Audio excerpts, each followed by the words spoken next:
Hey, hi everybody. Welcome to Life After Mental Illness. I'm Bill MacPhee, your recovery expert. And recovery is when you wouldn't want to be anyone else other than who you are today. Well, we were at a second day at the NAMI, Montana State Conference, and I'm here with a fellow Canadian, David Grenier. Hi, David. Hey.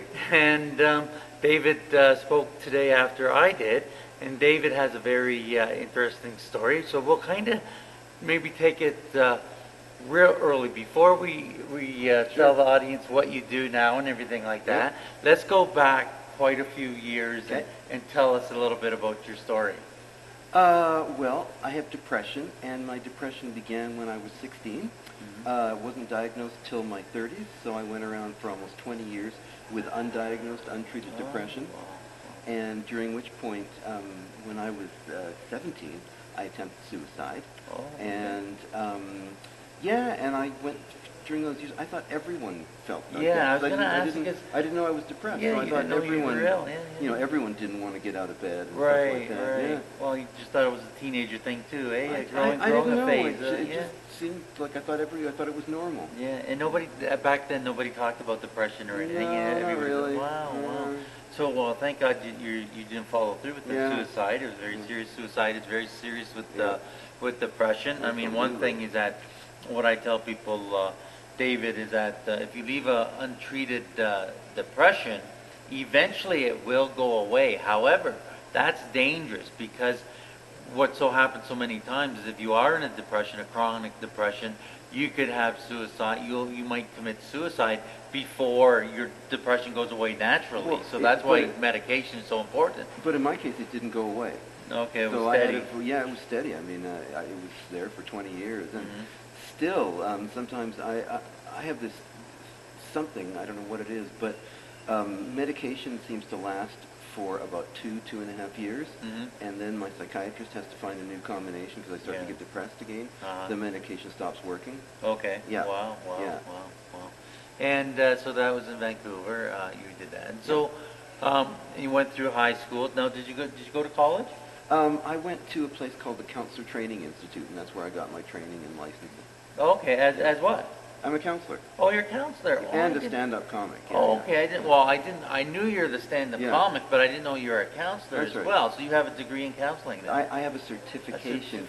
I'm known as Master Practitioner of Clinical Counseling. That's my that's my designation. Okay. Yeah. So we kind of let the cat out of the bag where David talked about he's a stand-up, and he was here today doing some stand-up. But not only do you do it for yourself, David actually teaches other people with mental illness how to be funny, right? Yeah, exactly. So I run Stand Up for Mental Health, which is my program teaching stand-up comedy to folks like myself with mental health issues. And I've been doing that since 2004. And since then, I've trained groups in over 50 cities in Canada, the U.S., and Australia in partnership with mental health organizations like NAMI in those cities. Wow. Now, how did you get into comedy? Like, were you just kind of a natural at it, or how did you steer into the comedy scene?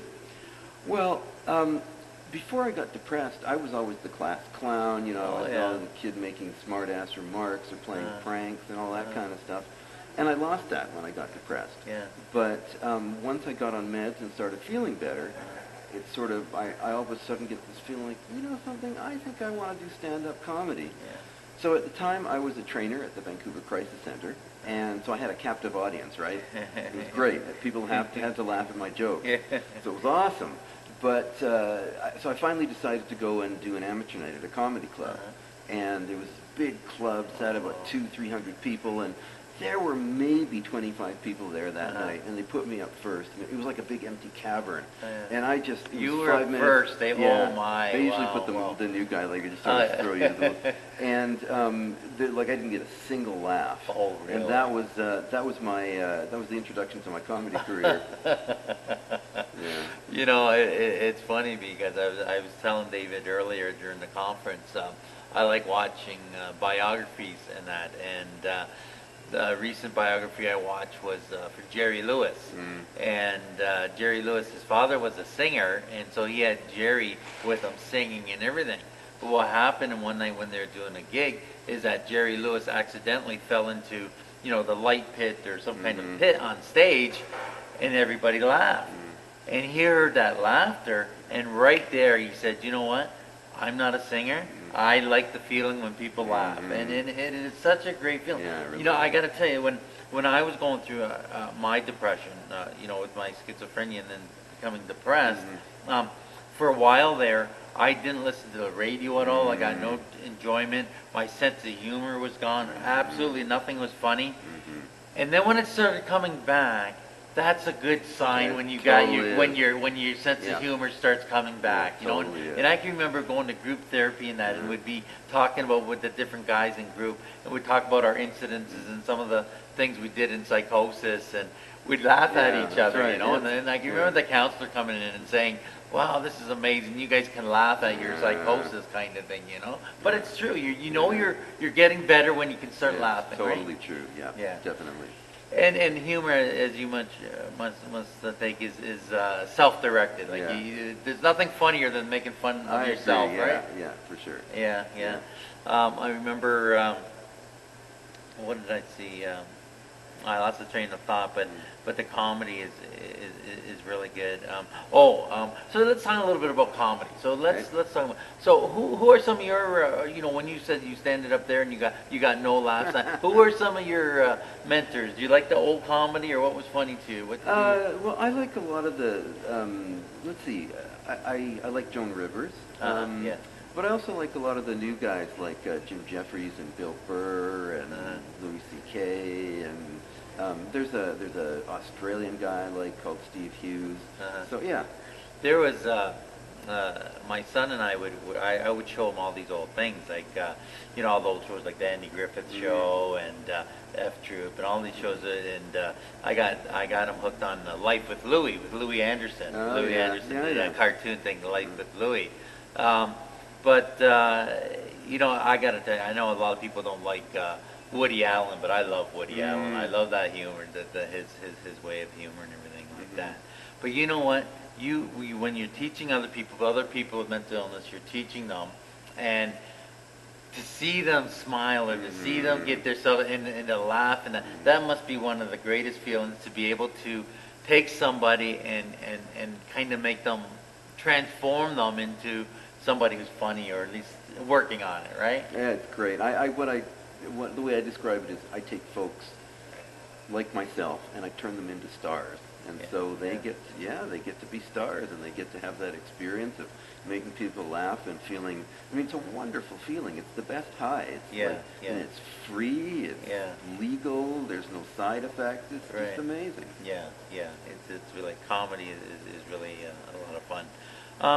But seriously, so let's talk about actually how you do. So you'd bring a group. Usually, how many is your 4 to 7 or something? How many do you take at a time? So this group that I did at the conference, originally there were 7 people. You saw 4 today. 3 of them couldn't make it. And so they're anywhere from, I would say, about 5 to 10 people. Okay. And what happens is that I train the group via Skype. So I'm in front of my laptop. Oh, okay, you're doing these over Skype. Right. Oh, okay, so I'm in front of my laptop wherever I am, and Yeah. there's a group full of people in this case, Helena, Right. or Austin, or Spokane, or whatever it is. And there's either a 6-week or a 12-week class. And then at the end of that, I fly in and we do a big show. Oh, I see. Yeah. Oh, very good, very good. Wow. Technology has allowed you to do that. Technology is That's amazing. great. Yeah, it's very really good, cool. Very good. Yeah. And so when you're with the people, are you all Skyping at the same time? Are you there, or you do one-on-one first? No. We're all you're all Skyping. there. So there's a group of people in wherever city, and then they're all together in the same room. Right. And then I'm Skyping in from wherever I am. Oh, okay. Okay. Very good. Wow, that's very exciting. And what do you start? Like, how do you say? What do you do? Like, do you say, okay, everybody, let's pick some characteristics of ourselves, and then try to embellish it, or how do you teach humor? First of all, so the first thing we do is we watch a couple videos of some of the comics that I've trained, and we look at, so what are they doing that works as good stand-up comedy? And then after that, I give them, there are some techniques and, formulas and stuff like that. Yeah. So I give them some of those techniques, and then we practice taking their life story and using the techniques to make them funny. Yeah. Wow. very, very fun. And so you have a great job. But I think in your stand-up today, you were talking about you are married. Are you Yeah, yeah. Are you married and you do you have children? 2 children. 2 children. Oh, very good. Okay, good. So how are you on the depression scale now? Are you, things good? Life is good. Life is good. Let's see. I'm just actually withdrawing from a bunch of the medication I'm on, which is really nice. So things are good. I had another depressive episode. When was it? It started last summer, and it actually took about 6 months for them to find another cocktail of medication that worked for me. Right. So it was a tough time. Yeah. Well, it's like Carol Kiver. She was here yesterday. Spoke. She'd suffered depression, and she would say that every 2.5, every 3 years, she had been, her depression would come back and that. But yeah, she's very successful today, and she talks about, she says, the pills don't give you skills. No. And what she meant about that is that the pills may help you, help you get stabilized, get back in reality and things like that. But it's then those other things, those psychosocial things that you have to work on yourself to your skills and develop. Absolutely. And I can see where comedy, if you're teaching people, because one thing that people with mental illness have at one time or another all the time is a lack of confidence or lack of self-esteem. Yeah. And when you get somebody out there telling jokes or being funny, you must just see them bloom like a flower, just open right up. And it's great for your self-esteem to do something like that. And that's part of the whole thing behind stand-up for mental health. Yeah. Wow. Well, thanks, David, for doing this interview, and give our audience a little. Do you have a website or your contact and everything? If people want to know more, they can go to standupformentalhealth.com. And on the site, there are dozens of videos of comics that I've trained in Canada, the U.S., and Australia. So it's a great resource for people who want to be inspired, for people who want to have a laugh. So standupformentalhealth.com. Standupformentalhealth.com. So before we go, I just want to say, David, that there's 2 psychiatrists walking in opposite directions down the hall. And as they're passing, the one psychiatrist said, "Good morning." You know what the one thought? Right. I wonder what he meant by that. Yeah. Anyways, folks, there is life after mental illness. And remember, recovery is when you wouldn't want to be anyone else other than who you are today. Thank you, David. Very good. My pleasure. Have a good night, everybody. Bye-bye. Hi. Thank you for watching. Make sure to like, comment, and subscribe. And follow me on Facebook and Twitter.